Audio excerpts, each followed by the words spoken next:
అందరికీ నమస్కారం. నా పేరు కమ్మంపాటి కృష్ణ. నేను ఆమ్ ఆద్మీ.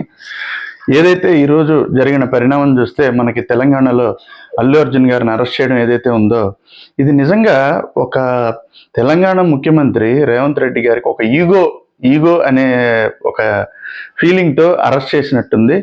ఇక్కడ ఇక్కడ ఒకటే నేను చెప్పేది ఏంటంటే, మీకు ప్రభుత్వం ప్రజలు మిమ్మల్ని గెలిపించింది.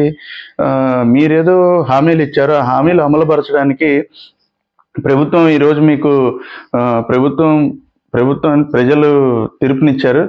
అవేం కాకుండా ఏదో ఒక అలజడి సృష్టించుకుంటూ ఈరోజు ఇలాంటి కార్యక్రమాలు చేస్తున్నారు. ఒక మనిషి ప్రాణం పోయింది.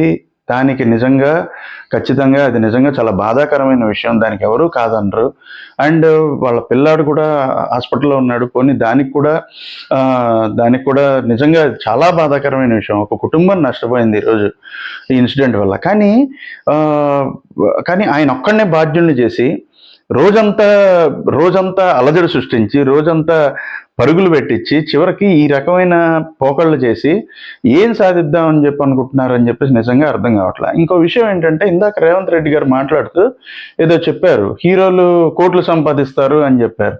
వాళ్ళ వల్ల దేశానికి ఏమొస్తుందని చెప్పారు. హీరోలు కోట్లు సంపాదిస్తున్నారు. కానీ అదే రకంగా వాళ్ళు ట్యాక్సులు కూడా కడుతున్నారు. అది గుర్తుపెట్టుకోండి రేవంత్ రెడ్డి గారు.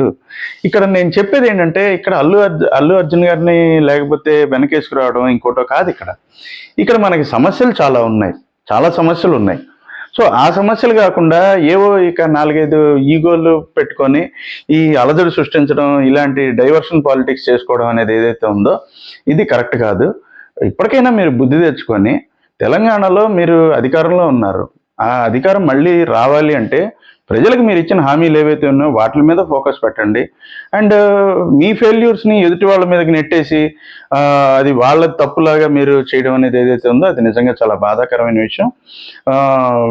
సో తొందరలోనే ఈ సమస్యలన్నీ కూడా సమసిపోవాలని చెప్పి ఈ సందర్భంగా నేను కోరుకుంటూ, ఎవరైతే చనిపోయిన కుటుంబం ఉందో వాళ్ళ కుటుంబానికి నా తరఫు నుంచి నేను ప్రగాఢ సానుభూతిని తెలియజేస్తున్నాను. Thank you very much.